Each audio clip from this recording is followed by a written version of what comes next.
साथ बदलते भारत की शान।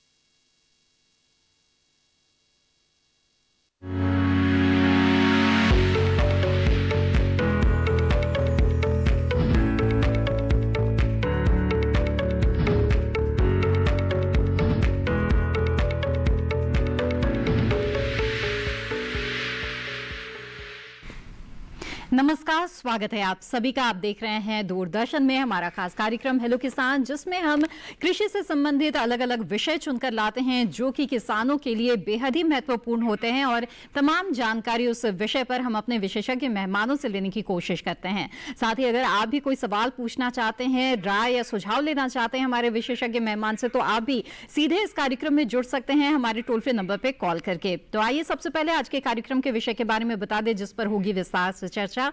आज हेलो किसान कार्यक्रम में हम बेल वाली सब्जियों की देखभाल, इसके साथ ही धान फसल प्रबंधन पर विस्तार से चर्चा करेंगे।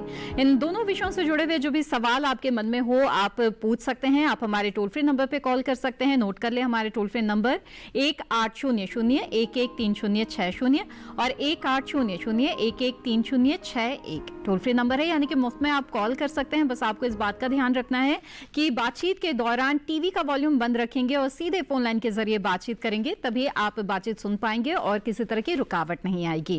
बहरहाल हमारे विशेषज्ञ मेहमानों से आपका यहाँ पर परिचय करा दे। हमारे साथ यहाँ पर डॉक्टर हर्षवर्धन मौजूद हैं, जो कि प्रधान वैज्ञानिक है शाकीय विज्ञान संभाग IRI पूसा नई दिल्ली में। आपका बहुत बहुत स्वागत डॉक्टर हर्षवर्धन। और इसके साथ ही हमारे दूसरे मेहमान डॉक्टर दिनेश कुमार भी हमारे साथ जुड़े हुए हैं। आप प्रधान वैज्ञानिक है सस्य विज्ञान संभाग IRI पूसा में। आपका भी बहुत बहुत स्वागत। नमस्कार।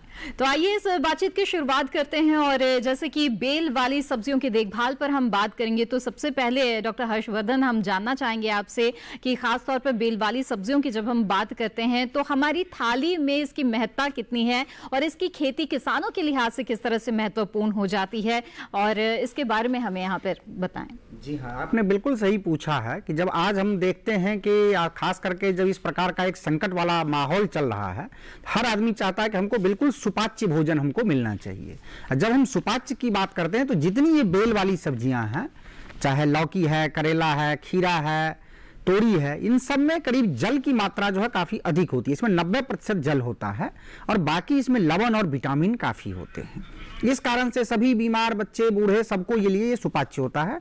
और एक और महत्वपूर्ण विषय इसमें ये होता है कि इसमें जो कैलोरी होती है वो काफी कम होती है। जैसे आजकल बहुत सारे ऐसे लोग होते हैं जो डायबिटीज की या किसी कारण से ऐसा खाना चाहते हैं जिससे उनको कैलोरी कम मिले लेकिन उनको विटामिन और लवण उनको भरपूर मात्रा में मिले। और ऐसे जो हमारे उपभोक्ता हैं उनके लिए जो बेल वाली सब्जियां हैं ये काफी महत्वपूर्ण है। जैसा आपने किसानों की भी बात कही, किसान भाई अभी गर्मियों में भी इसकी उपज किए होंगे। किसान भाई हमेशा जानते हैं कि या तो उनको लाभ तब मिलता है जब बिल्कुल अगेती लगाते हैं, या उन्हें मिलता है जो सीजन से थोड़ा हट के लगाते हैं। इन तमाम विषयों पे हम यहाँ पे चर्चा करेंगे जिससे किसान भाइयों को अधिक से अधिक मुनाफा हो सके। बिल्कुल। तो विस्तार से हम जानेंगे कि बेल वाली सब्जियां अगर आपको लगानी है तो किस तरह से आप इसकी खेती करें ताकि अधिक से अधिक मुनाफा आप इससे कमा सकते हैं। और इसके लिए इस कार्यक्रम के दौरान लगातार जुड़े रहें। और इस वक्त हम देखते हैं एक छोटी सी रिपोर्ट।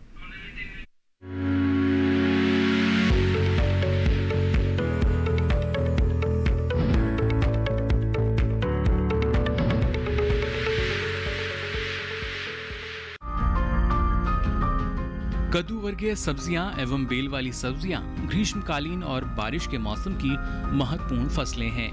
इन फसलों में पर्याप्त मात्रा में विटामिन और खनिज तत्व पाए जाते हैं, इसलिए ये फसलें पोषण की दृष्टि से बेहद ही महत्वपूर्ण हैं। इन सब्जियों में मुख्य रूप से कद्दू, तोरी, करेला, खीरा, खरबूजा और तरबूज आदि आते हैं।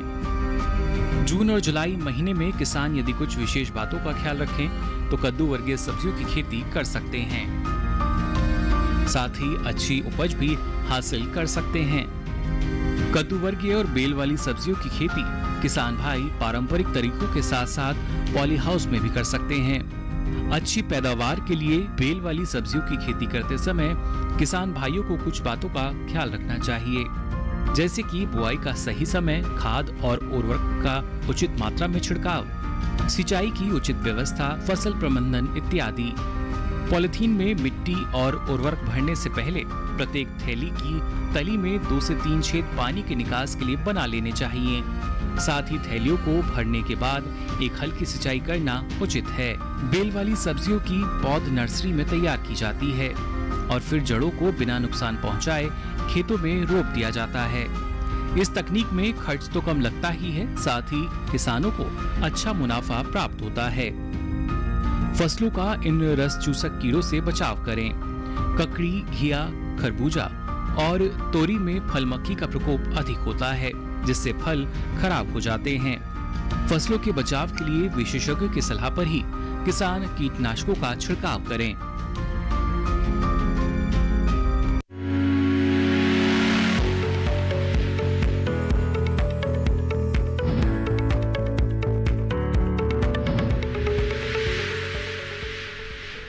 जी हाँ, तो बेल वाली यानी कद्दूवर्गीय सब्जियों पर ये छोटी सी रिपोर्ट आपने देखी है और अब बातचीत को आगे बढ़ाते हुए धान के बारे में बात करते हैं। डॉक्टर दिनेश, खाद्यान्न फसलों में और खरीफ की बहुत ही महत्वपूर्ण फसल है धान की हमारी, और काफी किसान इसकी खेती करते हैं।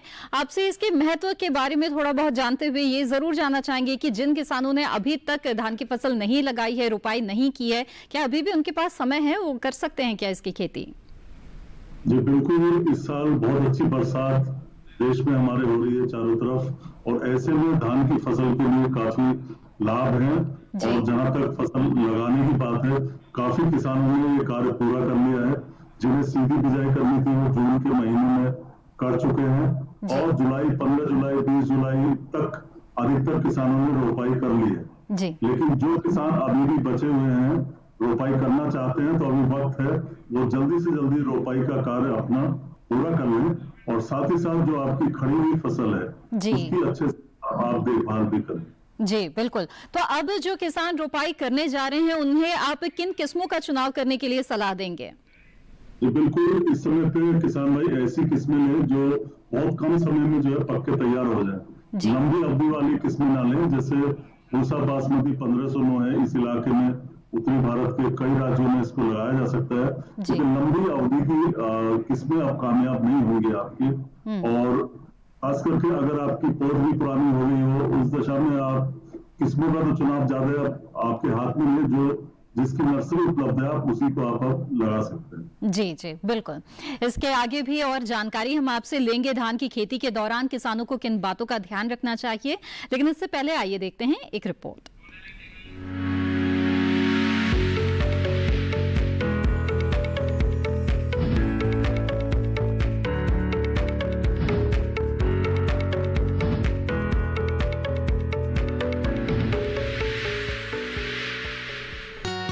इस समय खेतों में खरीफ धान की रोपाई का काम लगभग पूरा हो चुका है। देश के कुछ इलाकों में जुलाई माह के अंत तक रोपाई की जाती है। किसान रोपाई करने से पहले खेत को जोतकर उसमें पानी भरकर अच्छी तरह एकसार कर लें। यदि खेत में हरी खाद उगाई हो तो उन्हें जुताई करके खेत में मिला दें और पानी भरकर जुताई करके गारा बनाकर रोपाई करें। बौनी व अधिक उपज देने वाली किस्मों की रोपाई 15 से 15 सेंटीमीटर, लंबी बासमती और संकर किस्मों की 20 से 15 सेंटीमीटर, पछेती रोपाई के लिए पौध से पौध की दूरी 15 से 15 सेंटीमीटर रखकर करें। एक स्थान पर 2 से 3 पौधे ही लगाएं। इसके अलावा जिन खेतों में रोपाई हो चुकी है, वहां के किसान खरपतवारों को निराई गुड़ाई करके खेत से निकाल दें। हिस्पाग्रस्त पौधों की पत्तियों का ऊपरी हिस्सा काटकर अलग कर दे। तना भेदक कीट की निगरानी और नियंत्रण के लिए फेरोमोन ट्रैप लगा देना चाहिए। इसके साथ ही किसान फसल में कल्ले निकलते समय 3% फ्यूराडिन 20 से 25 किलो प्रति हेक्टेयर या 4% कार्टफ 17 से 18 किलो प्रति हेक्टेयर की दर से डालें। पत्ती लपेटक कीट के नियंत्रण के लिए किसान देसी नुस्खा भी आजमा सकते हैं। इसके लिए बेर की झाड़ियों को फसल के ऊपरी भाग पर घुमा देने से पत्तियां खुल जाती हैं, जिससे सूंडियां नीचे गिर जाती हैं।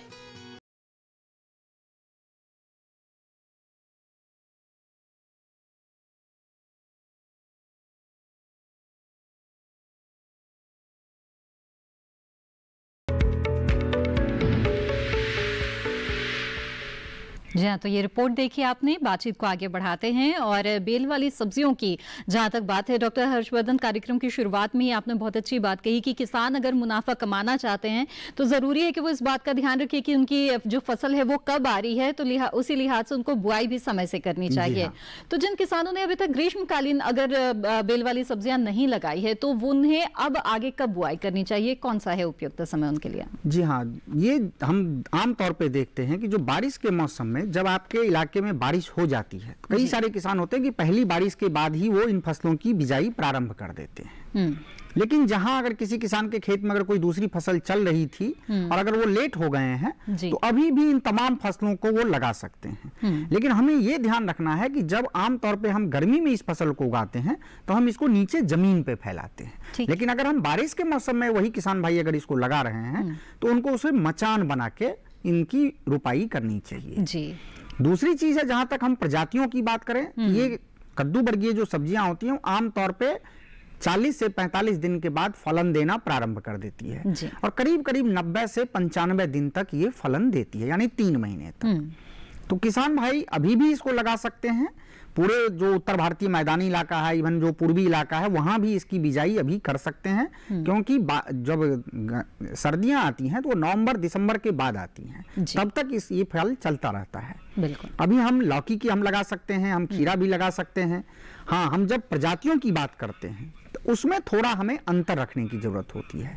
हमें ये ध्यान देना है कि इस मौसम में हमको उन प्रजातियों का चुनाव करना चाहिए जिनमें इस मौसम में आने वाले जो रोग होते हैं उनसे बचाव हो। जो आगामी मौसम है बारिश का, इसमें गर्मी भी अधिक होती है और तापमान में नमी, जो मौसम है उसमें नमी की मात्रा रहती है।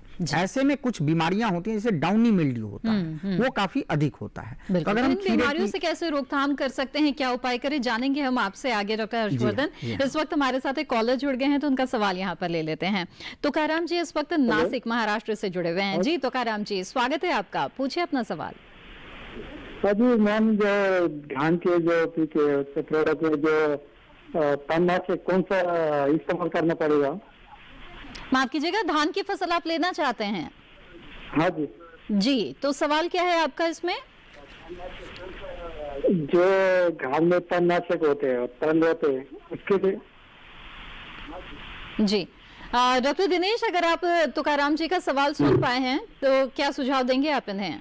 सवाल दोबारा बताएंगे आप? धान की फसल लेना चाहते हैं, नासिक महाराष्ट्र से ताल्लुक रखते हैं, तो किन बातों का ध्यान रखना चाहिए, क्या सुझाव देंगे आप इन्हें?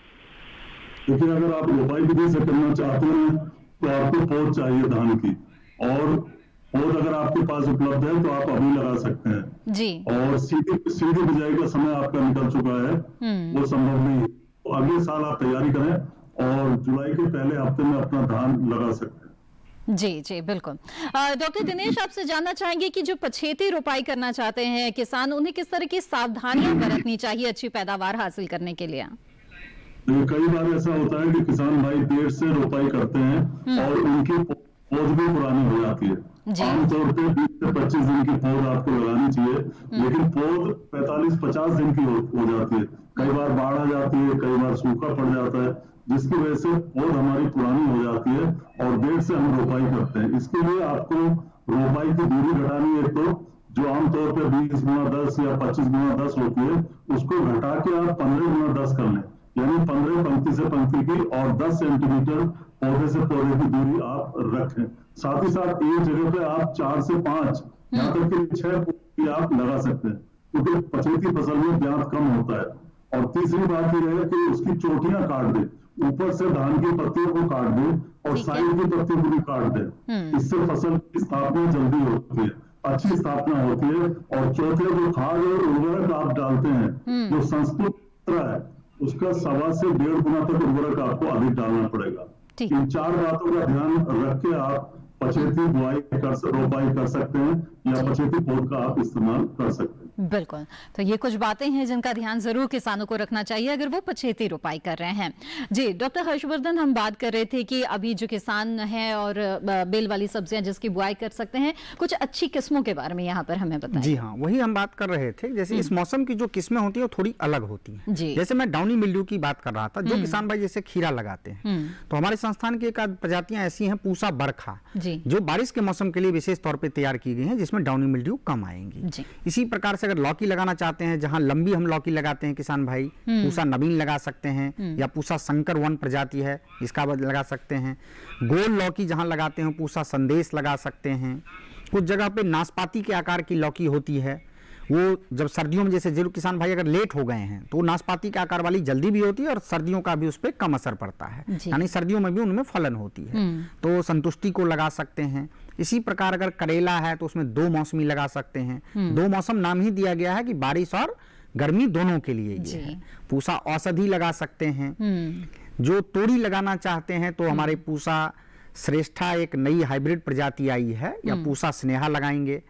अगर कहीं कहीं जो धारीदार तोड़ी भी हम लगाते हैं तो वो किसान भाई पूसा नूतन लगा सकते हैं। ये तमाम जो किस्में जो हमने बताई, इसके बीज वो हमारे संस्थान से भी ले सकते हैं, या जो राष्ट्रीय बीज निगम है ये भी इन सभी फसलों के बीज जो NSC होता है वो भी इनके बीज किसान भाइयों को उपलब्ध कराते हैं। बिल्कुल, तो प्रमाणित बीज ही आप ले, इस बात का जरूर ध्यान रखें। बहरहाल यहाँ पर आगे बढ़ेंगे, अगले कॉलर हमारे साथ जुड़ गए हैं, उनका सवाल लेते हैं। गोपाल जी बालागीर ओडिशा से इस वक्त हमारे साथ हैं। गोपाल जी स्वागत है आपका, बताइए क्या जानना चाहते हैं? मैडम मेरा कहना है कि हम धान की रुपाई कर लिया है। अच्छा, लेकिन जो छोटे छोटे पौधे जो इधर उधर हो जाते हैं कि हम इसी को कैसे हटाए पौधे को?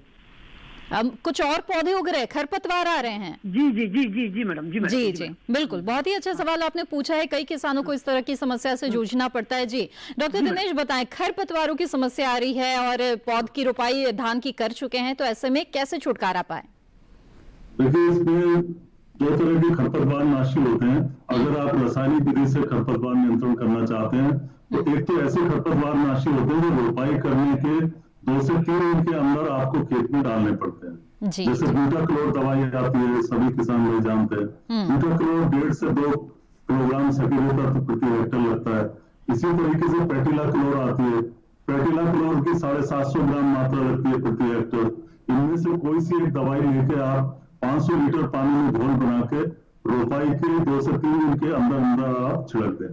और अगर आपकी रोपाई जो मान लो 25 दिन की हो गई है, 20 दिन की या 30 दिन की हो गई है, तो इस समय पे आप सोडियम बिस्पारीमेट सोडियम नाम की दवाई आती है, उसका 25 ग्राम सक्रिय तत्व प्रति हेक्टर के हिसाब से 500 लीटर पानी में घोल बना के छिड़क दें। और ये ध्यान रखना आपको, ये छिड़काव रोपाई के 25 से 30 दिन के बीच करना है। अगर 30 दिन से ज्यादा की फसल हो गई है तो धान में कोई ऐसा खरपतवार नाशी नहीं है जो आपके खरपतवारों को नष्ट कर सके। अगर आपको रसायनों का प्रयोग करना है तो 25 से 30 दिन के बीच में रोपाई के बाद आप बिस्पारीमेट सोडियम 25 ग्राम मात्रा का प्रति हेक्टर के हिसाब से प्रयोग करें। बिल्कुल, तो गोपाल जी मुझे उम्मीद है आपके सवाल का जवाब मिल गया होगा। और आपने जो धान की फसल लगा रखी है तो उसकी अवधि कितनी हुई है उसके अनुसार आप दवाओं का इस्तेमाल कर सकते हैं, अन्यथा आप हाथ से ही जो खरपतवार है उसको हटाने का प्रयास करें। और खरपतवारों से छुटकारा पाना बेहद जरूरी है, तभी आपकी फसल को अच्छी बढ़वार मिल पाएगी। बहरहाल हेलो किसान कार्यक्रम में वक्त हो गया एक छोटे से ब्रेक का, हम जल्द हाजिर होंगे। आप बने रहें दूरदर्शन किसान पर।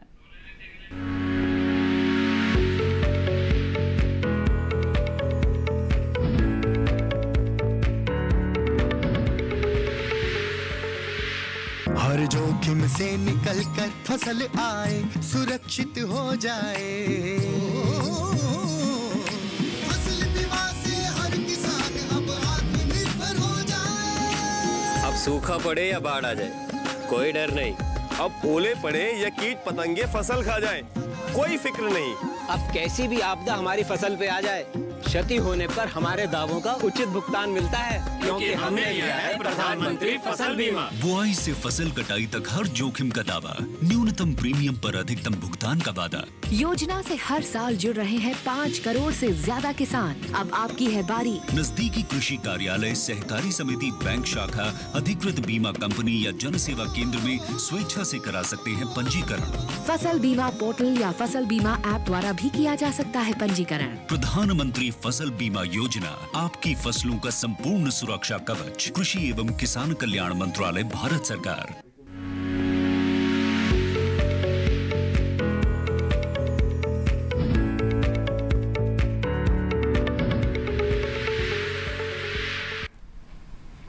ब्रेक के बाद आप सभी का फिर से स्वागत है। आप देख रहे हैं कार्यक्रम हेलो किसान, जिसमें आज हम धान और बेल वाली सब्जियों के बारे में बातचीत कर रहे हैं।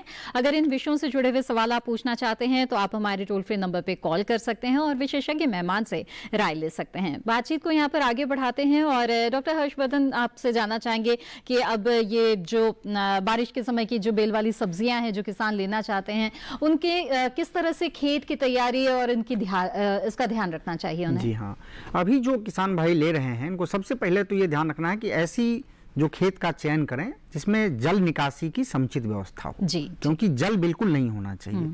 और ये जब भी हम लगाते हैं कद्दू वर्गीय सब्जियां तो आमतौर पे हम नालियां बना के लगाते हैं जी। नाली की चौड़ाई कम से कम हमें 40 से 45 सेंटीमीटर रखनी चाहिए और गहराई 30 सेंटीमीटर कम से कम रखनी चाहिए। और हम चौड़ी नालियां बना के इनके दोनों तरफ हम इनकी बिजाई कर सकते हैं। ठीक है। अब हमें ये देखना है कि हम जो फसल ले रहे हैं अगर उसकी बेल की भरमार अगर ज्यादा है, जैसे लौकी की ज्यादा होती है, तोरी की ज्यादा होती है और इसी प्रकार कद्दू की ज्यादा होती है, तो उसमें हम एक नाली से दूसरी नाली के बीच की दूरी हम करीब 2 से 2.5 मीटर रखते हैं। और जिनकी भरमार कम होती है, जैसे खीरा है या करेला है, इनकी भरमार कम होती है, या हम समर स्क्वैश जहां लगाते हैं तो इनको हम थोड़ा कम 1 से 1.5 मीटर भी हम रख सकते हैं जी। पहला चीज हमें ये ध्यान रखना है। दूसरी चीज, जैसे अभी आपने खरपतवार की चर्चा वहां कर रहे थे, जो भी सब्जी के किसान होते हैं इनको भी खरपतवार की चिंता काफी अधिक होती है। तो जब पूरी तरीके से जब आप खेत की तैयारी कर लेते हैं, उसके बाद जब आपकी नालियां बन जाती हैं और जब आपको बिजाई करनी है अगर 2 दिन बाद,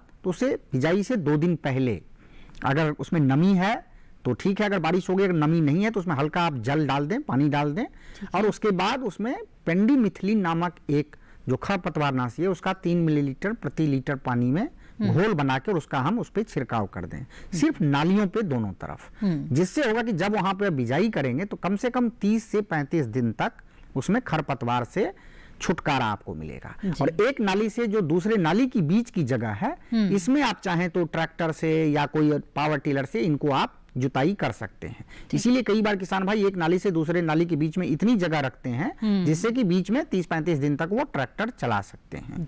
जब अगर हम खरपतवारनाशी का हम प्रयोग करते हैं तो हमें एक फायदा और होता है, क्योंकि शुरुआती अवस्था में जो पौधे की वृद्धि होती है उसमें अगर खरपतवार अगर आते हैं तो उनकी वृद्धि भी कम होती है और कुछ कीड़े, जैसे खास करके जो लाल रंग के कीड़े होते हैं, वो छोटे पौधों को काफी नुकसान पहुंचाते हैं। और अगर आपके खेतों में अगर खरपतवार है तो ये कीड़े कई बार आपकी पूरी फसल को 3-4 दिन में खा के बिल्कुल खत्म कर देते हैं, तो उनसे भी आपको निजात मिलेगी। दूसरी चीज का हमें ये ध्यान रखना है कि चूंकि अभी इस मौसम में वायरस जनित बीमारियां काफी आती हैं और जैसा आपको बताया गया फल मक्खी का भी प्रकोप काफी होता है, तो इससे बचाव करने के लिए हम बिजाई के समय से ही जिस खेत में आप लगा रहे हैं उसके चारों तरफ अगर हम मक्का की फसल अगर हम लगा लें तो मक्का की अगर आप 2 लाइन लगा लेते हैं, या अगर 10 नाली 12 नाली के बाद भी बीच में भी अगर आप 1-2 नाली पे अगर आप मक्का की पंक्ति लगा देते हैं, तो इससे आने वाले मौसम में जो सफेद मक्खी है उसको आप रोक सकते हैं। जैसे हम आपको कोरोना को रोकने के लिए हम मास्क पहनते हैं, इसी प्रकार से अगर हम सफेद मक्खी को हमें रोकना है तो हम मक्का अगर लगा देंगे, उसके पत्ते में जो रेशे होते हैं सफेद मक्खियां उस पर चिपक जाती हैं, तो आपको दवाई का जो छिड़काव है वो कम करना पड़ेगा। उससे सब्जियां भी सुरक्षित होंगी और आपकी लागत भी जो होगी वो कम होगी। और मक्का को आप भुट्टा के रूप में भी बेच सकते हैं, या अगर आप स्वीट कॉर्न और बेबी कॉर्न अगर लगा लेते हैं तो आपको एक अधिक मुनाफा भी उससे आपको हो जाएगा और साथ साथ आपकी जो फसल है वो भी सुरक्षित रहेगी। बिल्कुल। आइए आगे बढ़ते हैं। अगले कॉलर इस वक्त हमारे साथ जुड़े हुए हैं प्रतापगढ़ उत्तर प्रदेश से अतुल जी। अतुल जी, स्वागत है आपका, पूछिए अपना सवाल। अतुल जी, मेरी आवाज मिल रही है आपको? जी जी सर। जी जी, अपना सवाल पूछिए। अरे जी, कोहरा लगा सकते हैं सर? कोहरा लगा सकते हैं कि नहीं, ये जानना चाहते हैं? कोहरा यानी कि सीधा फल लगाना चाहते हैं मेरे ख्याल से। कोहरा लौकी बो सकते हैं? हाँ जी, आप कोहरा भी बो सकते हैं, लौकी भी बो सकते हैं। कोहरा की भी अगर प्रजाति है जो सीताफल जिसको भी बोलते हैं जी, हमारे संस्थान की पूसा विकास है, पूसा विश्वास है या पूसा हाइब्रिड 1 है। और आपको यही चीज ध्यान देना है कि कोहरा में भी चूंकि जो वायरस जनित बीमारियां आती हैं तो उनसे आपको बचाव करना जरूरी है। तो आप कोहरा लगा सकते हैं। इसमें इवन इस मौसम में हम पेठा भी लगा सकते हैं। आप लौकी की बात कर रहे थे, लौकी भी हमने बताया। पेठा जहाँ पे चूंकि आगरा के आसपास में या कई जगह लोग जो मुरब्बा बनाते हैं, जिसको चप्पन कद्दू भी कहते हैं। चप्पन कद्दू हम जो पंपकिन होता है उसी के छोटे वाले को हम चप्पन कद्दू कहते हैं। या आजकल उसमें छप्पन टिंडा भी आता है, जैसे हमारे संस्थान की पूसा पसंद है जो बिल्कुल गोल रंग का होता है, देखने में टिंडा है बट बेसिकली वो समर स्क्वायर है, जिसको हम चप्पन कद्दू भी हम कहते हैं। और समर स्क्वायर जो होती है वो कम दिनों की फसल होती है, उसको भी किसान भाई ले सकते हैं और कोहरा भी ले सकते हैं। और पेठा का मतलब होता है जिसका मुरब्बा बनता है। आगरा काफी फेमस है पेठा के लिए, और उसके लिए भी हमारे संस्थान की कुछ प्रजातियां भी हैं। उज्जवल है, पूसा उज्जवल है, श्रेयाली है, इन सब का चयन कर सकते हैं। कुछ किसान भाई जो हैं कुछ इलाके में इसको सब्जी पेठा के लिए भी हम उपयोग करते हैं, तो उसके लिए भी अलग से प्रजाति होती है, पूसा सब्जी पेठा। ये सभी चीजों का आप चयन कर सकते हैं और आप लगा सकते हैं इस मौसम में। तो अतुल जी, मुझे उम्मीद है आपके सवाल का जवाब मिल गया होगा। डॉक्टर दिनेश का एक बार फिर से रुख करते हैं और धान की फसल के बारे में बात करते हैं, जिसमें पानी की काफी आवश्यकता होती है और बहुत ही प्रमुख भूमिका रहती है इसकी खेती में पानी की। तो ऐसे में डॉक्टर दिनेश हमें बताएं कि पानी की व्यवस्था उचित ढंग से किस तरह से की जाए धान की खेती के लिए। देखिए, अभी धान की रोपाई का कार्य कहीं कहीं पर चल रहा है, कहीं कहीं पर रोपाई का कार्य समाप्त हो चुका है। इसी तरीके किसान भाइयों ने धान सीधी विधि से लगाया है। धान जहाँ तक सीधी बिजाई वाला धान है उसमें आपको ध्यान रखना है कि तीसरे चौथे दिन आप हल्का हल्का पानी लगाते रहें और उसमें पानी खड़ा ना रखें आप। ये सीधी बिजाई वाला धान है। और जो आपका रोपाई वाला धान है उसमें कोशिश करें आप कि 2 से 3 सेंटीमीटर पानी बना के रखें। हाँ, पानी की गहराई जो है आप ज्यादा ना रखें। कई बार किसान भाई 15 सेंटीमीटर 10 सेंटीमीटर गहरा पानी रखते हैं, उससे नुकसान ज्यादा होता है क्योंकि पानी का वजन मिट्टी पे बढ़ जाता है और पानी का निक्षालन नीचे पानी का नुकसान ज्यादा होता है। अगर ये परत हमारी हल्की होगी 2 सेंटीमीटर 3 सेंटीमीटर, पानी का नुकसान कम होता है। दूसरे, जब पानी पूरी तरह से उतर जाए उसके 2-3 दिन बाद आप पानी लगाएं। ऐसा तो नहीं है कि हमेशा आप उसमें खड़ा ही रखें, क्योंकि अभी धान आपका वानस्पतिक अवस्था में, अब कन्ने बन रहे हैं उसमें, कुछ समय बाद उसमें जमीनी की अवस्था शुरू होगी, जब उसमें बालियों का पौधों के अंदर बनना शुरू हो जाता है। उस अवस्था पे पानी खड़ा रखना है, लेकिन अभी कोई जरूरी नहीं कि आप खेत में पानी खड़ा रखें। जी जी, बिल्कुल।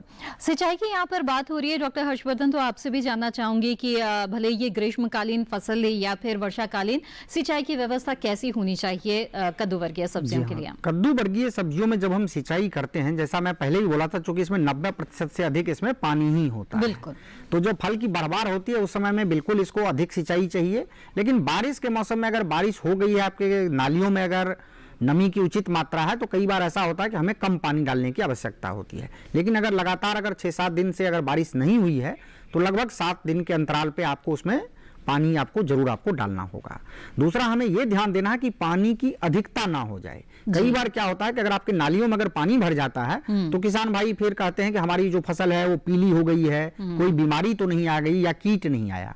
उसमें वास्तव में कोई बीमारी या कीट का प्रकोप नहीं होता है। वो जल, अगर उसमें जड़ों में अगर जल का जमाव हो जाता है, इस कारण भी जो पौधे होते हैं वो पीले हो जाते हैं। तो इसका भी हमें ध्यान रखना चाहिए कि अगर बारिश अगर अधिक हो तो आपको तुरंत उसको कटाई करके उसको पानी को खेत से बाहर निकालने की व्यवस्था, जल निकासी की जो व्यवस्था है वो भी अच्छी होनी चाहिए आपके खेतों में।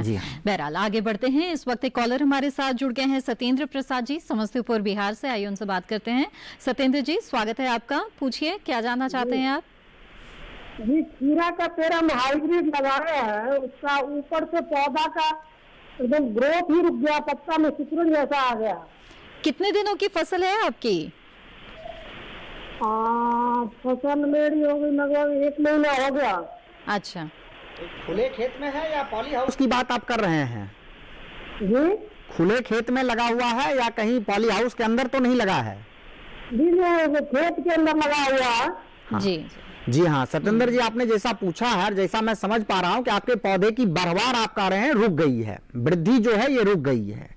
आपने जो कहा इसका कई कारण हो सकते हैं। एक प्रमुख कारण क्या होता है कि कई बार जो वायरस की प्रॉब्लम होती है, जो विषाणु रोग होता है, इसमें आमतौर पर यह होता है कि जब पौधा जहां से बढ़ता है वहां की पत्तियां बिल्कुल छोटी छोटी हो जाती हैं और उसके बाद जो पौधे की ग्रोथ होती है वो रुक जाती है। तो जब भी हमको इन सब्जियों की लगाने की, जैसी मैं चर्चा पहले भी कर रहा था, क्योंकि बारिश के मौसम में ये वायरस जनित बीमारियां जो हैं ये काफी अधिक होती हैं। जी। अगर हमने मक्का लगाया है ये हो सकता है, नहीं तो हमको शुरुआती अवस्था में ही आपके खेतों में कहीं भी जो सफेद मक्खी है वो वायरस को एक पौधे से दूसरे पौधे तक ले जाती हैं। अगर एक दो पौधों में अगर ये समस्या है तो सबसे पहले उन पौधों को आप उखाड़ के और बिल्कुल अपने खेत से बाहर कहीं उनको गड्ढे में दबा दें, जिससे कि वो दूसरे पौधों में वो ऐसा ना फैलाएं। एक तो ये कारण हो सकता है। आमतौर पे हमें ये भी ध्यान रखना है कि अगर आपके पौधों में ये आने की संभावना है तो कोई भी कीटनाशक जो है, जैसे आप इमिडाक्लोप्रिड जो है उसका आपको एक छिड़काव करना चाहिए। 10 लीटर पानी में हम करीब 3 से 4 ml दवा लेके, आप अभी चूंकि पौधे आपके अभी फलन अवस्था में नहीं आए हैं, उनका आप एक छिड़काव कर देंगे तो बाकी अन्य पौधे जो होंगे वो काफी हद तक स्वस्थ होंगे। कई बार ये भी होता है कि अगर पानी बहुत अधिक हो जाता है, जिसकी मैं चर्चा कर रहा था, उस कारण से भी पौधे की बढ़वार कभी कभार थोड़ी दिनों के लिए रुक जाती है। तो उस अवस्था में आप पौधों से जल की, अगर जल जमाव है तो उसको आप निकासी करें, और उसके बाद आपको लगता है कि किसी अन्य कारण से अगर इसमें कोई समस्या नहीं है तो जो यूरिया होता है उसका 1% आप फोलियर स्प्रे कर दें, तो उससे भी पौधे की वृद्धि जो होती है वो ठीक हो जाती है। बिल्कुल। तो सत्येंद्र जी, बहुत ही विस्तार से यहाँ पर डॉक्टर हर्षवर्धन ने आपके सवाल का जवाब दिया है। तो आप देखिए कि क्या वजह हो सकती है कि बढ़वार रुक गई है, और बहुत छोटी छोटी कुछ बातें हैं जिसका बस ध्यान रखना है आपको। हमें उम्मीद है कि इस समस्या का हल आपको जरूर मिलेगा। इसी के साथ हेलो किसान कार्यक्रम में वक्त हो गया है एक और छोटे से ब्रेक का। हम जल्द हाजिर होंगे, आप बने रहें हमारे साथ।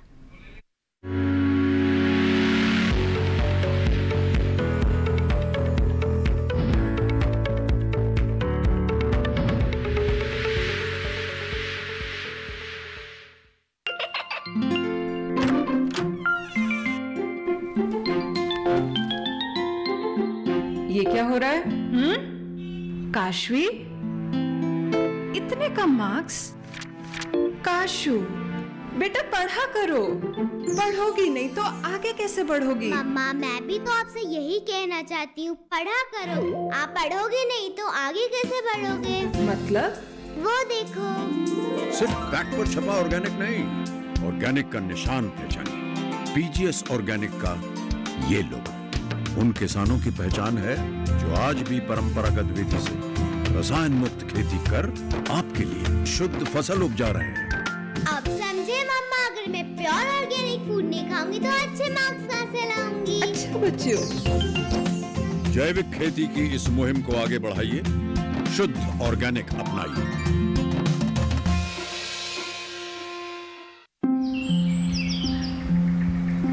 अरे अरे अरे क्या कर रहा है? इधर इधर इधर, हम बोल रहे हैं तेरे बीजू का। उतना बोल रहा है? हाँ, पक्षियों से तो हम खेत को बचा लेते हैं, पर इन घातक रसायनों से कैसे बचाएं? मतलब? देख बेटा, तू जो ये अंधाधुंध रसायन मिलाता है ना, मिट्टी की सेहत बिगड़ने लगी है, और जब माटी ही कमजोर पड़ जाएगी तो उपज कैसे सेहतमंद होगी? अरे पहले ऐसा नहीं था, पूछना अपने बड़े बुजुर्गों से, कैसे फसल लहलहाती थी, शुद्धता झलकती थी। हाँ, माटी भी तंदुरुस्त और लोग भी। पहली वाली बात कहाँ?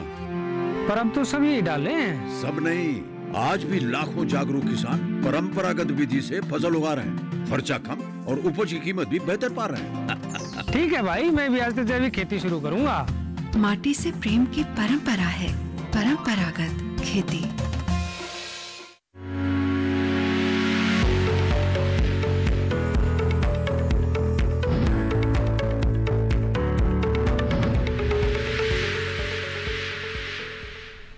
ब्रेक के बाद आप सभी का कार्यक्रम हेलो किसान में एक बार फिर से स्वागत है।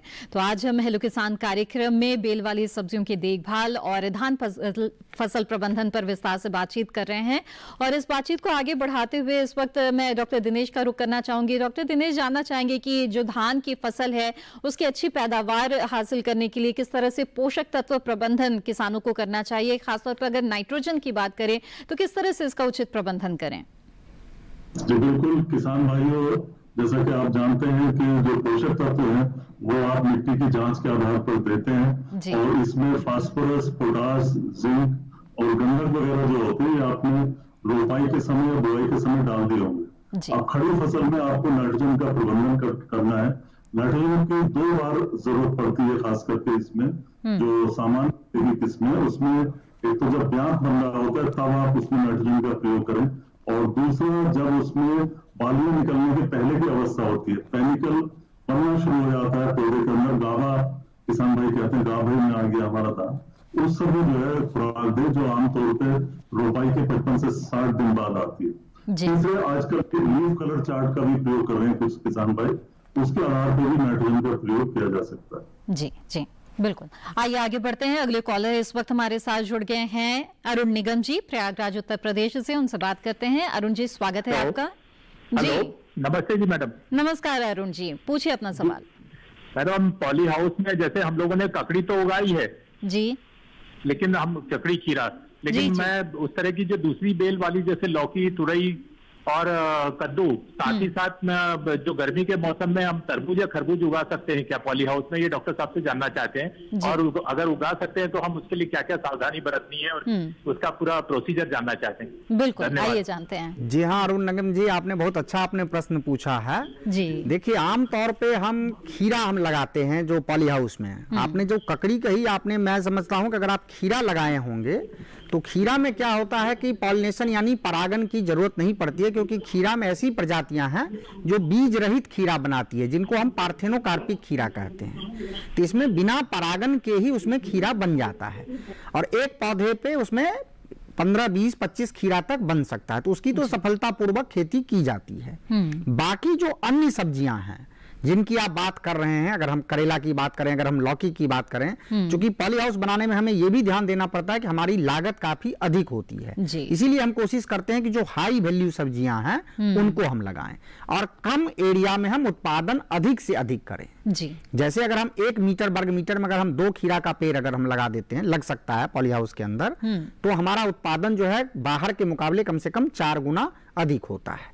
लेकिन इसी को देखते हुए हम लोगों ने जैसे करेले की भी एक किस्म विकसित की है जो पूसा रसदार के रूप में है, क्योंकि आमतौर पे जब हम बारिश के मौसम में अगर हम करेला बाहर लगाते हैं तो उसमें फल मक्खी का काफी प्रकोप होता है, या किसान भाई उसके लिए काफी दवा कीटनाशक का प्रयोग करते हैं, इस कारण से बहुत सारे उपभोक्ता नहीं खाना चाहते हैं। तो हम आपको बिल्कुल बताना चाहेंगे कि पूसा रसदार प्रजाति है, वो बिल्कुल ऊपर ट्रेंड भी हो सकती है, लेकिन उसमें आपको परागन करना होगा। परागन की भी जो मजदूरी है उसको कम करने के लिए हम लोगों ने उसका फल का साइज काफी बड़ा बनाया है, यानी एक करेला जो होगा वो 200-250 ग्राम का होता है, तो इस कारण आपको लागत कम आएगी। जैसा आप गर्मी में भी पूछना चाहते हैं, बिल्कुल हम लोगों ने उसके लिए भी आपको मैं बताना चाहूंगा। खरबूजा में आजकल आप एक देखते होंगे सरदा मेलन जिसको हम कहते हैं, जो ऊपर से पीले रंग का होता है और बिल्कुल उसकी जो शेल्फ लाइफ होती है यानी 20-25 दिन तक उसको आप मार्केट में अगर रख सकते हैं तो उसमें कोई खराबी नहीं आती है जी। उसकी भी 2 प्रजातियों का यहाँ से विकास हुआ है, पूसा सरदा, और एक ऐसा भी बना है जो ऊपर से भी वो पीला है और अंदर जब आप गूदा काटेंगे तो वो भी बिल्कुल पीला या नारंगी रंग का होगा, जिससे विटामिन भी उसमें काफी है। पूसा जो हमारा सुनहरी करके है, इनको भी आप बिल्कुल खीरा की तरह ऊपर आप ट्रेंड करके और एक एक पौधे में अगर आप 2 फल भी बनाएंगे अगर, लेकिन इसमें आपको केवल परागन करना होगा, क्योंकि इसमें नर फूल अलग होता है और मादा फूल अलग होता है, लेकिन इनकी आप सफलतापूर्वक खेती कर सकते हैं। और आपको अगर अधिक जानकारी का अगर चाहिए तो आप हमारे संस्थान से या आप हमसे भी कभी कांटेक्ट कर सकते हैं, आपके यहाँ इसका हम डिमोन्स्ट्रेशन भी हम करा सकते हैं। बिल्कुल अरुण जी, बहुत ही अच्छा सवाल भी पूछा है आपने और हमें उम्मीद है कि जरूर इन सुझाव पर भी आप अमल करेंगे और बहुत सारे और भी विकल्प भी आपको यहाँ पर मिल गया है। आप करेला और खरबूजा भी अगर पॉली हाउस में चाहे तो आप लगा सकते हैं और अच्छी पैदावार हासिल कर सकते हैं।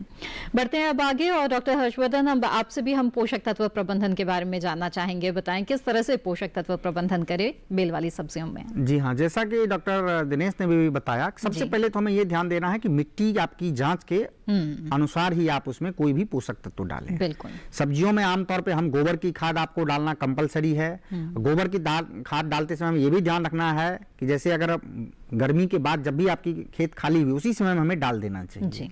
उसके बाद हमें ये ध्यान रखना है कि जब अंतिम बार हम तैयारी करते हैं, अंतिम जुताई के समय, तो आमतौर पे ये जो भी सब्जियां हैं, जो कद्दू वर्गियों की हम बात कर रहे हैं, इसमें करीब हमको 70 से 80 केजी हमें फास्फोरस की जरूरत पड़ती है, 40 से 50 केजी हम पोटास की जरूरत पड़ती है और नाइट्रोजन हमें करीब 80 से 90 केजी डालने की जरूरत पड़ती है। तो नाइट्रोजन का आधा और बाकी सभी हम पूरा अंतिम जुताई के समय हम डाल देते हैं। कई बार किसान भाई ये भी करते हैं कि जिस इलाके में उनको नाली बनानी है, नाली को पहले वो ट्रैक्टर से बना लेते हैं और ये जो भी पोषक तत्व सिर्फ वो नालियों में ही उसका उचित बंटवारा करके नालियों में ही डालते हैं, बीच के हिस्से में वो कम डालते हैं।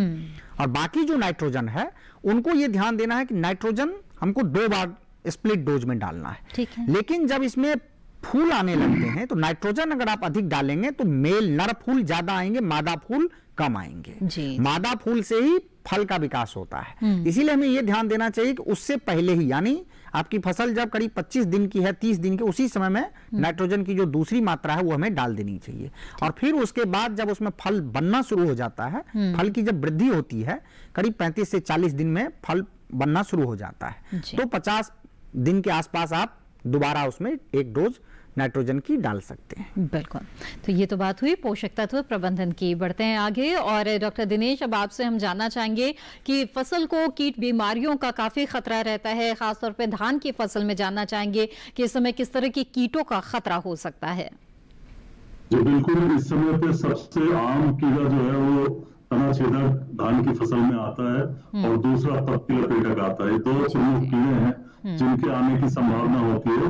तना छेदक की सूली क्या करती है, नीचे से तने में घुस जाती है और बीज का भाग, केंद्र का भाग उसका खा जाती है और बीज के हिस्से से जो केंद्र भाग है धान के पौधों का वो मृत केंद्र बन जाता है, उसमें मरा हुआ, यानी भूरे रंग के पौधे आपके हो जाएंगे और वो आसानी से बाहर खिंच जाते हैं। ये तना छेदक की मुख्य पहचान है। इसी तरीके से दूसरा कीट है वो है पत्ती लपेटक। ये क्या करता है, पत्ती को दोनों तरफ से सिल देता है और बीच में इसकी सूंडी जो है वो हरे पदार्थ को पत्तियों में खा जाती है और एक तरह से अगर ज्यादा इसका हमला हो जाए तो पूरे खेत में आपको सफेद सफेद पत्ते दिखाई देंगे। ऐसा लगेगा कि जैसे चूने से खेत की पुताई करती हो। इन दोनों कीटों के आपको जांच करनी, पहचान करनी है। इनके नियंत्रण के लिए आप कार्बाफ्यूरान 3G इसकी आप 30 किलोग्राम मात्रा प्रति हेक्टेयर के हिसाब से छिड़काव कर दें या फिर कार्टेप हाइड्रोक्लोराइड है, इसका भी प्रयोग आप कर सकते हैं। दानेदार ये दवाई होती है कार्टेप हाइड्रोक्लोराइड, इसका 4G में आता है और 25 किलोग्राम प्रति हेक्टेयर के हिसाब से आप इसका छिड़काव खेत में कर सकते हैं। तो इन दोनों कीटों के लिए लाभकारी। बिल्कुल, तो इन कीटों से रोकथाम आप अपनी फसल की कर सकते हैं। बढ़ते हैं आगे, अगले कॉलर देवेंद्र जी इस बीच हमारे साथ जुड़ गए हैं, रायगढ़ छत्तीसगढ़ से। आइए उनसे बात करते हैं। देवेंद्र जी स्वागत है आपका, पूछिए अपना सवाल। जी नमस्कार मैडम। नमस्कार जी। मैडम मेरा ये सवाल है कि कद्दू वर्गीय फसलों में 3G कटिंग कैसे किया जाता है और कैसे इसका लाभ लिया जा सकता है? क्या कैसे किया जा सकता है, एक बार फिर से सवाल दोहरा दें। कद्दू वर्गीय फसलों में 3G कटिंग कैसे किया जाता है और इसका लाभ कैसे लिया जा सकता है? आपका सवाल हम नहीं समझ पा रहे हैं, माफ कीजिएगा, जरा धीरे धीरे बताएं। क्या कैसे किया जा सकता है? कद्दू वर्गीय जी 3G कटिंग कैसे करते हैं? हाँ देखिए, आजकल क्या होता है, कुछ किसान भाई जो है ये चाहते हैं, क्योंकि जो कद्दू वर्गीय सब्जियां होती हैं उसमें कई बार क्या होता है कि जो मेन तना होता है उस पे नर फूल अधिक आते हैं और जो उसकी सेकेंडरी ब्रांचेज होती हैं, जो साइड की जो ब्रांचेज होती हैं उस पे मादा फूल अधिक आता है। कुछ तो ऐसे भी हैं, जैसे अब खरबूजा है, खरबूजा में कोई भी मादा फूल मुख्य तना पे नहीं आता है, सिर्फ जो साइड की ब्रांचेज निकलती हैं उन्हीं पे मादा फूल आते हैं। इसी के लिए कुछ किसान भाई आजकल ये करते हैं कि जो मुख्य तना है ये जब करीब बढ़ जाता है करीब 45 दिन के आसपास, तो उसको मुख्य तना की वो पिंचिंग कर देते हैं। अच्छा। जो मेन स्टेम होता है, और जिससे कि उसकी जो सेकेंडरी ब्रांचेज होती हैं, सहायक जो शाखाएं होती हैं वो अधिक संख्या में निकलती हैं, जिससे वो अपना उत्पादन वो बढ़ाते हैं। तो इस प्रकार से आप करके जो है, चूंकि जो सेकेंडरी ब्रांचेज होंगी उन्हीं की ये कटिंग की वो बात कर रहे हैं, जिनको हम पिंचिंग कर देते हैं, तो उससे ये लाभ मिलता है। दूसरा कई बार होता है, जैसे अगर हम पॉली हाउस में जब हम करते हैं खेती, तो उसमें हम मुख्य तना को हम बढ़ने देते हैं, और जैसे इससे पिछले जो हमारे कॉलर थे, अगर उसमें अगर हम खीरा लगाते हैं तो जितनी साइड ब्रांचेज होती है सबको हम प्रूनिंग कर देते हैं, यानी सबको हम हटा देते हैं। लेकिन अगर हम खरबूजा लगाते हैं या अगर हम दूसरी चीज लगाते हैं, तो चूंकि उसमें जो मादा फूल आएंगी वो हमारी सेकेंडरी ब्रांच पे ही आएंगे, तो इसलिए उसमें हम करीब जड़ से लेके या हम 2 या 3 हम जो सेकेंडरी ब्रांच होता है उनको हम छोड़ देते हैं और उसके चूंकि पहले नोड पे ही फल बन जाता है तो उसके बाद उसको हम कट कर सकते हैं। इस प्रकार से जो है हम प्रूनिंग और ट्रेनिंग जो है मतलब जो कटाई का प्रबंधन है ये हम कर सकते हैं कद्दू वर्गीय सब्जियों। चलिए इसी तरह से हम बेल वाली सब्जियों के बारे में और धान की फसल की देखभाल के बारे में विस्तार से चर्चा करेंगे, लेकिन फिलहाल वक्त हो गया एक और छोटे से ब्रेक का। आप बने रहे हमारे साथ।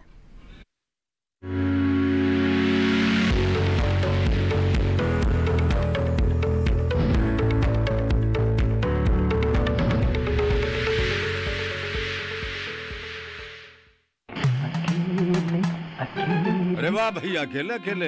अरे तू भी ले, पर खाएगा कैसे? मैं ऑर्गेनिक खेती की बात कर रहा रे बेटे।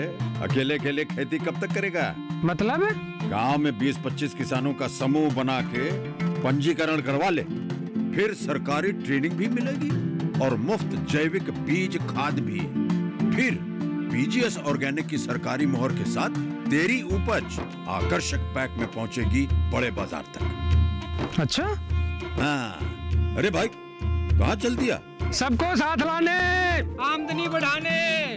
तो किसान भाई समझ गए ना, साथ मिलकर ऑर्गेनिक खेती कीजिए, अपनी परंपरा को आगे बढ़ाइए, ज्यादा मुनाफा कमाइए। माटी से प्रेम की परंपरा है, परंपरागत खेती।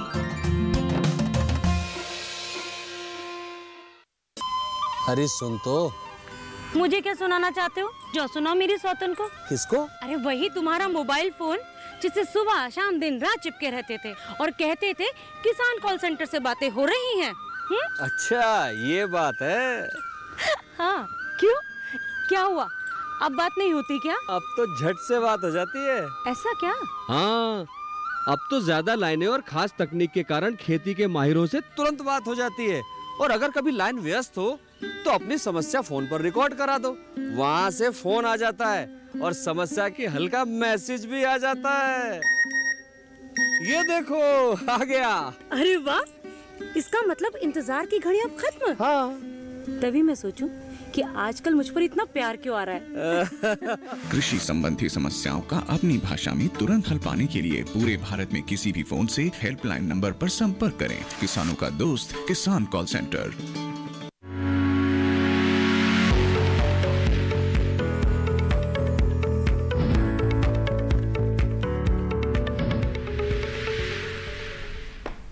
ब्रेक के बाद आप सभी का फिर से स्वागत है हेलो किसान कार्यक्रम में। आज हम चर्चा कर रहे हैं बेल वाली सब्जियों के बारे में और उसके साथ ही धान फसल प्रबंधन के बारे में। अगर इन विषयों से जुड़े हुए सवाल पूछना चाहते हैं तो आप हमें कॉल कर सकते हैं। इस वक्त भी हमारे साथ एक कॉलर जुड़े हुए हैं, आइए उनसे बात करते हैं। नमस्कार, स्वागत है आपका, पूछिए अपना सवाल। हेलो हेलो जी ब्रिजेंद्र जी, अपना सवाल पूछ सकते हैं आप। जी मैडम, मैंने बासमती ऊषा T1 धान की रुपाई की थी 1 महीने पहले। ठीक है। तो उसमें धान की लगभग फसल हो गई 10 से 12 इंच की। और उस धान की हमारे यहाँ पे मध्य प्रदेश में बारिश नहीं हुई अभी। ठीक है। तो जो 5 एकड़ में हमारी धान बोना है, तो उस खेत को क्या हम पानी से भर दें ट्यूबवेल या कुएं से? जी डॉक्टर दिनेश, क्या आप सुन पा रहे ब्रिजेंद्र जी का सवाल? मैडम आप 10 से 12 दिन की फसल इनकी हो गई है। और ब्रिजेंद्र जी आगे क्या सवाल पूछा है आपने? ब्रिजेंद्र जी सुन पा रहे हैं आप हमें? डॉक्टर दिनेश, ब्रिजेंद्र जी का कहना है कि 10-12 दिन की उनकी फसल तो हो गई है और बारिश नहीं हुई है इस बीच में, तो ऐसे में किस तरह से प्रबंध करें, आप बताएं। जी, बारिश में तो निश्चित तौर पर आपको सिंचाई की व्यवस्था करनी पड़ेगी और बिना सिंचाई के तो रोपाई वाला धान आपका नहीं चल पाएगा। आपको किसी भी हालत में कहीं से भी पानी की व्यवस्था जरूर करनी पड़ेगी। तो ये मैं इस समय कह सकता हूँ। जी जी डॉक्टर दिनेश, ब्रिजेंद्र जी कुछ कह रहे हैं, आइए सुन लेते हैं उन्हें। जी ब्रिजेंद्र जी पूछिए। जी मैडम, मैं ये बोल रहा था कि क्या हम अपने ट्यूबवेल से, जहाँ पे धान की हमें लगाना है, तो अपने ट्यूबवेल से पानी भर दें क्या उस खेत में? अच्छा, क्या ट्यूबवेल से पानी भर दें? अब बारिश नहीं हुई है और पानी की आवश्यकता तो है ही फसल को, तो क्या ट्यूबवेल के पानी का इस्तेमाल कर सकते हैं? जी बिल्कुल, आप ट्यूबवेल के पानी का इस्तेमाल कीजिए और उम्मीद है कि आपके यहाँ का पानी मीठा पानी होगा, अच्छा पानी होगा, उसका बेशक इस्तेमाल कीजिए आप, ऐसा कुछ नहीं। जी जी।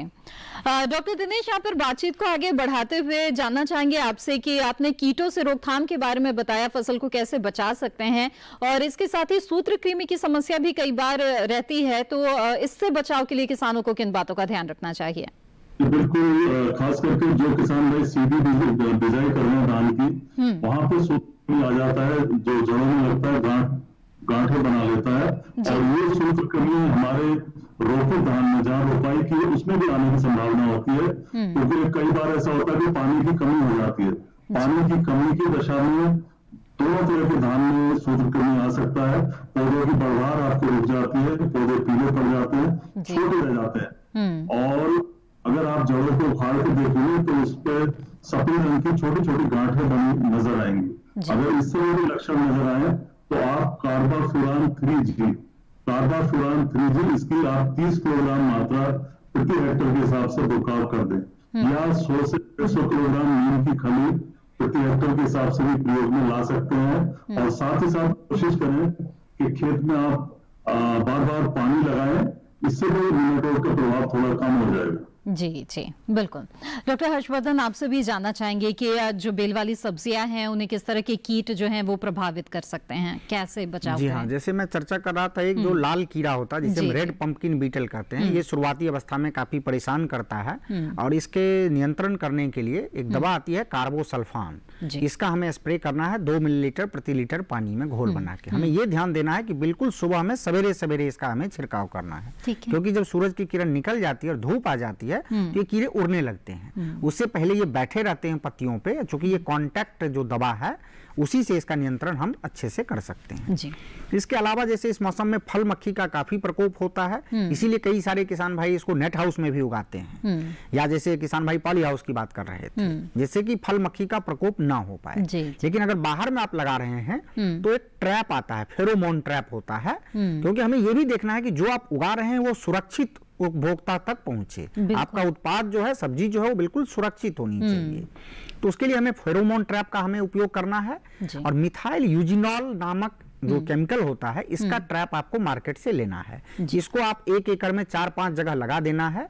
इसमें क्या होता है, एक गुटका लगा होता है जिसमें एक केमिकल लगा होता है, जिससे जो नर फूल होते हैं आकर्षित होकर अंदर आ जाते हैं और मर जाते हैं। तो नर फूल खत्म हो जाते हैं, जिसके कारण इनकी संख्या कम हो जाती है। और बहुत ही संक्षेप में रोगों के बारे में भी जानना चाहेंगे, किस तरह के रोग जो है इस मौसम में, एक तो डाउनी मिल्ड्यू की समस्या आती है। पत्ते जो है, अगर बारिश होती है हल्की भी, तो पत्ते भूरे भूरे हो जाते हैं और बाद में काले हो जाते हैं। इसके लिए आपको जो डाइथेन M45 है, इसका हमें छिड़काव करना है 2 से 2.5 ग्राम प्रति लीटर पानी में। और आपको लगे कि अगर मौसम में काफी नमी है, कई दिन से अगर आने की भी संभावना है, तब भी आप इसका पहले से ही इसका आप छिड़काव कर सकते हैं, जिसके कारण ये बीमारी आपके खेतों में ना आए। चलिए एक बार फिर से डॉक्टर दिनेश का भी रुख कर लेते हैं। डॉक्टर दिनेश, आपसे भी बहुत ही संक्षेप में जानना चाहेंगे कि धान की फसल को किस तरह के रोग से बचाएं किसान। कुछ केस में बासमती धान जैसे है, या कुछ किस्में हैं जिसमें बखानी रोग आ सकता है। इसमें पौधे जड़ों से ज्यादा लंबे हो जाते हैं, पीले रंग के हो जाते हैं, कमजोर हो जाते हैं, और इस तरह के पौधों को आप तुरंत खेत से बाहर उखाड़ के बाहर निकाल दें और दूर कर ले जाकर मिट्टी में दबा दें, और उनकी जगह पर स्वस्थ पौधे आप रोपित करें उनकी जगह पर। साथ ही साथ दूसरा बदरा रोग आ सकता है, बदरा ब्लास्ट होता है, इसमें आपके आंख के आकार के धब्बे बन जाते हैं, और फिर ये धब्बे बड़े होकर कत्थई रंग के हो जाते हैं और पत्तियां सूख जाती हैं। बदरा रोग खास करके बरसात में ज्यादा आता है, मौसम रात को ठंडा हो और नमी ज्यादा हो, तो बदरे का आप ध्यान रखें। बदरा रोग का झोंका रोग कहते हैं इसको, और अगर ये आता है तो आप हेक्साकोनाजोल या प्रोपिकोनाजोल नाम की दवाई है, बावस्टीन है, 1 ग्राम प्रति लीटर के हिसाब से आप इसका छिड़काव कर सकते हैं। बिल्कुल डॉक्टर दिनेश, बहुत बहुत धन्यवाद। आपने हमें बहुत ही अहम जानकारी दी है इस कार्यक्रम के दौरान, और हमें उम्मीद है जो किसान है वो इन जानकारियों का लाभ जरूर उठाएंगे। धन्यवाद। और इसके साथ ही डॉक्टर हर्षवर्धन, आपने भी बहुत ही अहम जानकारी दी बेल वाली सब्जियों से जुड़ी हुई। आपका भी बहुत बहुत धन्यवाद इस कार्यक्रम में शामिल होने के लिए। तो हमें उम्मीद है कि जरूर आप इन जानकारियों का लाभ उठाएंगे। आप बेल वाली सब्जियों की खेती कर रहे हैं या फिर धान की फसल आप ले रहे हैं, तो इन जानकारियों का लाभ उठाते हुए अच्छी पैदावार आप हासिल करेंगे और इससे आपको अच्छा मुनाफा भी मिलेगा। आगे बढ़ते हैं कार्यक्रम में, और अब हम आपको अगले विषय के बारे में बता दें। जी हाँ, हेलो किसान कार्यक्रम में जो अगला विषय है वो रहेगा बरसात में कृषि यंत्रों का रखरखाव और नाबार्ड किसानों की सेवा में। इन विषयों पर विस्तार से अगले कार्यक्रम में चर्चा होगी। और इस बीच अगर आप अपने सवाल हम तक पहुंचाना चाहते हैं तो आप हमें ईमेल भेज सकते हैं। हमारा ईमेल आईडी है hellokisan2015@gmail.com। इसके अलावा फेसबुक के माध्यम से भी आप हमसे जुड़े रह सकते हैं। फेसबुक पर हेलो किसान कार्यक्रम के पेज पर जुड़ने के लिए हिंदी में टाइप करें हेलो किसान। साथ ही दूरदर्शन किसान के कॉल सेंटर नंबर पर भी आप कॉल कर सकते हैं। हमारा टोल फ्री नंबर है 1800-113060। टोल फ्री नंबर है। सोमवार से शनिवार सुबह 6 बजे से रात 10 बजे के बीच कॉल करके अपने सवाल दर्ज करा दें। और हमारी पूरी कोशिश रहती है कि जो सवाल आपके हमारे विषय से जुड़े हुए हों उनको जरूर हम शामिल करें और हमारे विशेषज्ञों से राय लेकर आप तक समाधान पहुंचाएं। इसी तरह आप भी लगातार हमारे साथ अलग अलग माध्यमों से जुड़े रहें और अपनी समस्याओं का समाधान पाएं। हेलो किसान की आज की कड़ी में बस इतना ही। दीजिए इजाजत। नमस्कार।